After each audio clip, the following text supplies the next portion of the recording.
जब ब्रह्मा जी ने सृष्टि का निर्माण किया था तो उसे सजाने संवारने का दायित्व विश्वकर्मा जी को दिया था। तो माना जाता है कि विश्वकर्मा जी को तभी से ही ब्रह्मा जी के सातवें पुत्र के रूप में जाना जाता है और साथ ही इनका जन्मोत्सव यानी कि विश्वकर्मा जयंती के रूप में इन्हें पूजा जाता है। तो नमस्कार दोस्तों, स्वागत है आप सभी का मेरे एक और न्यू वीडियो में।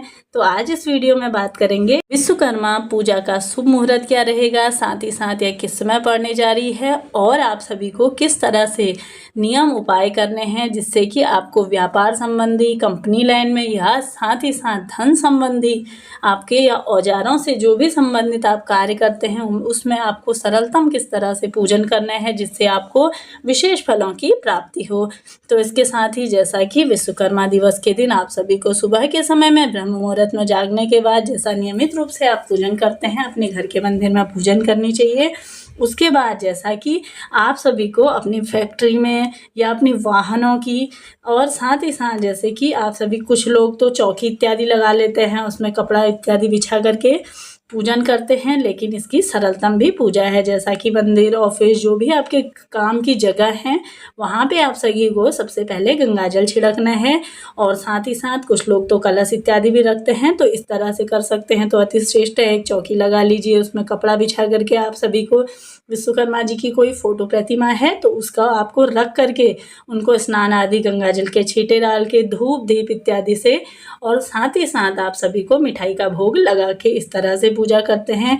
लेकिन कुछ लोग अपने घर पे, अपनी कंपनी पे किस तरह से सरल पूजा कर सकते हैं, जैसे कि आप सभी जिस स्थान पे कार्य करते हैं वहाँ पे कुछ छींटे गंगा जल के डाल करके धूप दीप लगा करके आप सभी यह पूजन कर सकते हैं। सरल सी पूजा है, सरल से नियम है और मिष्ठान का भोग आपको अवश्य से लगाना चाहिए। इसके साथ ही साथ आप सभी को महादेव का पूजन इस दिन अवश्य से करना चाहिए। भगवान श्री हरि विष्णु महादेव इनका पूजन आपको अवश्य से करना चाहिए, क्योंकि महादेव को माना जाता है कि उनका एक स्वरूप विश्वेश्वर महादेव भी कहलाता है। तो इसलिए यह महादेव के स्वरूप के रूप में भी इनका पूजन कर सकते हैं। आप सभी को इनका स्मरण ध्यान करते हुए आप सभी को यह सरल सी पूजा करनी है। आपके जो भी आपके घर पे वाहन है, जैसा कि गाड़ी इत्यादि हैं, आप सभी की स्कूटर, बाइक जो भी आपके पास अवेलेबल हैं, उनकी भी आपको सरल सी पूजा कल के दिन करनी चाहिए। स्नान आदि उन्हें करा लेने चाहिए। जैसा कि आप सभी को घर में ही पानी जल इत्यादि से डाल के उन्हें साफ सफाई कर लेनी चाहिए और उसमें तिलक इत्यादि लगा के धूप दीप दिखा करके उनका स्मरण ध्यान करते हुए विश्वकर्मा जी का अवश्य से पूजन करना चाहिए। बात कर लेते हैं कि जैसा कि साल 2024 में विश्वकर्मा जी की पूजन 17 सितंबर दिन मंगलवार के दिन पड़ने जा रहा है। तो उस दिन आप सभी को सुबह के समय में पूजा का शुभ मुहूर्त आप नोट करते हुए चलिए। वैसे तो आप पूरा दिन पूजन कर सकते हैं, लेकिन माना जाता है कि शुभ मुहूर्तों में अगर आप पूजन इत्यादि करते हैं, कोई उपाय सरल नियम करते हैं तो वह आपको विशेष फलों की प्राप्ति करवाता है। तो इसलिए आप शुभ मुहूर्त नोट करते हुए चलिए कि सुबह के समय में 5:30 से लेकर के सुबह 6:16 तक पूजा का शुभ मुहूर्त रहेगा। पौराणिक युग में इस्तेमाल किए जाने वाले सभी हथियारों को जैसा कि विश्वकर्मा जी ने अपने हाथों से बनाया है, जैसे कि वज्र इत्यादि जो कि इंद्रदेव का हथियार है, और भगवान विश्वकर्मा जी पूजा से दरिद्रता नाश दूर होता है। इसके साथ ही प्राचीन काल में जितने भी सुप्रसिद्ध नगर और राजधानियां थी उनका सृजन भी विश्वकर्मा जी ने ही किया है।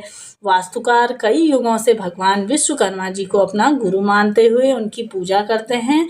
उनकी पूजा के लिए दुनिया तरक्की करते हैं, व्यापार में कारोबार फलता फूलता है और इनकी पूजा करने वाले को कभी भी किसी तरह की कोई कमी नहीं होती है। धन संबंधी कोई कमी नहीं होती है, व्यापार संबंधी कोई परेशानी नहीं होती है। तो आप सभी भी अवश्य से इस सरल तरीके से पूजन करिए और मेरे साथ ही साथ मेरे चैनल में प्रतिदिन कथाएं डाली जाती हैं, इसलिए उन्हें सुनिए और अपनी पूजा पाठ को सफल बनाइए। मिलते हैं अगली वीडियो में, तब तक के लिए श्री शिवाय नमस्तुभ्यम। हर हर महादेव।